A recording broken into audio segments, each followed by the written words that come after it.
Hello everybody, today I'm really excited to bring you Teenage Mutant Ninja Turtles, a Mutant in Manhattan. I think this is going to be the first Xbox game I'm reviewing. Obviously it's third party, so it's on other platforms, but I'm trying to get more Xbox videos on here. So on the back it says, save Manhattan from Shredder, shell up the challenge, big boss battles, and make it a party with 4-player online co-op. This is made by Platinum Games and Activision, so I was really excited to play it.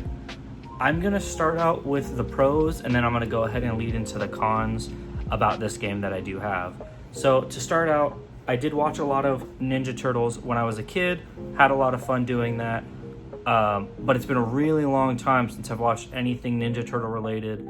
I picked this game up not too long ago, and I thought, hey, this is a perfect opportunity to get it on my Xbox and try that out and see how I feel the experience is. Because as you can see behind me, I've got a lot of PlayStation stuff and not very many Xbox games. So the pros, the combat feels absolutely fantastic. The art style is in fact my favorite part of this whole entire game. I don't know if you would call it cell shaded art style. I'll go ahead and have the video obviously playing on the bottom as I normally do with all of my videos, but go ahead and check that out.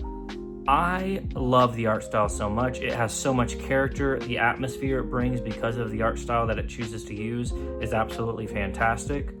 The combos are fantastic as well. When you start the game, obviously you really just have your basic attack and then your strong attack.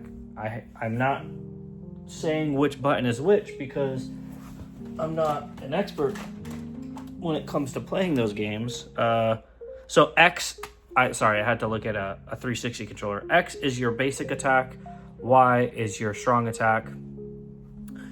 You hold, what is this? LB to use your special abilities to switch between the characters and stuff like that. And it's absolutely fantastic.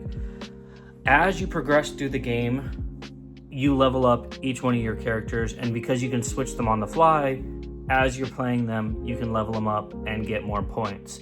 You then spend those little points to upgrade certain abilities. So there's like a long list of abilities that you get throughout the game, and each different ability also has a level associated with them as well. So once you really learn the playstyle that you want to use and the favorite combos that you like to have, that is when the game clicks. And I hate to say this, and it took me probably to the 7th level to figure this out. And by the way, there's only like 9 levels, I believe. So pretty much at the end of the game. It is very useful to go ahead and play as one turtle, use all 4 abilities, say it's on a boss fight, use all 4 abilities, switch to the next turtle, go ahead and use a bunch of their abilities, switch to the 3rd turtle, use the abilities, switch to the 4th turtle. So by the time you get to like kind of running out and it has to reload the abilities, that health is completely melted, and it's like not even funny how easy that was. But again, once you find out the combinations that you want to have, it becomes super useful and absolutely fantastic. And I wish I learned that a lot sooner, because I was just playing with one turtle. I wasn't switching as much as I should have, and ultimately I made the game a lot harder than it needed to be. But once you learn, like I said, the combinations that you like to use, you can melt everything. And that's a really cool thing about this game, is it's like kind of a mini RPG in a way, because you can then go after each level, you can go to like the base and change the attacks that each turtle uses, the defenses that each turtle uses, and then upgrade each little individual thing by themselves, which I find absolutely fantastic and such a good idea. And I don't know why more games don't do it. It really reminds me of the Deadpool game in terms of the combat though. So you go into certain areas, fight a bunch of enemies, you can walk past things, duck under lasers, dodge cameras to make sure more enemies don't come in. You can sneak attack enemies so that way more waves don't come in because they get alerted. And then you can chain a lot of the attacks together too. If you go to do a combo attack, your AI partner can go ahead and do a combo attack at the same time, and then it makes an even better attack. And with that being said, the AI in this game is actually very good. It's not horrible. Like, you can actually rely on it to take care of certain things. There are certain missions where you have to defuse a certain amount of bombs and enemies keep attacking. you jump on that bomb, you start defusing it, the turtles will actually jump on it with you to help defuse it a lot quicker. And then if you start getting attacked, you can jump off of the bomb and they will stay on the bomb to keep trying to defuse it because they know that's what they need to do.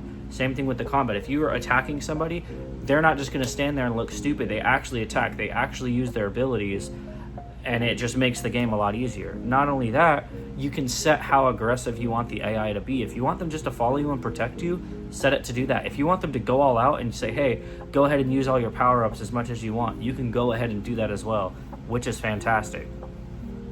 The negatives, the little bit of negatives that I do have, and that's a positive unironically, is that there's not very many of them, is the fact that it does get kind of repetitive a little bit, especially in the beginning when you don't have that many combos and stuff like that, and you're just spamming X and Y. It does feel a little repetitive. Some of the stages, it's like, oh, go to the lowest level of the sewer. So you walk, and you don't really fight any enemies, and then you drop down another level, and you walk, and you don't fight, and so it just feels like a walking simulator sometimes.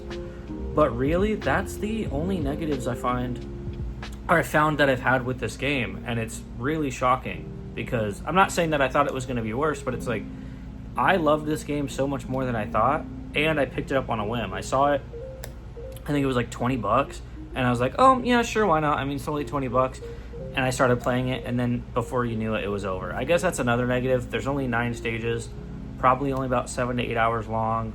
Some of the stages are faster than an hour, but I would say it takes about an hour per stage. But besides that, dude, this game is fantastic. I highly recommend you guys to check this out.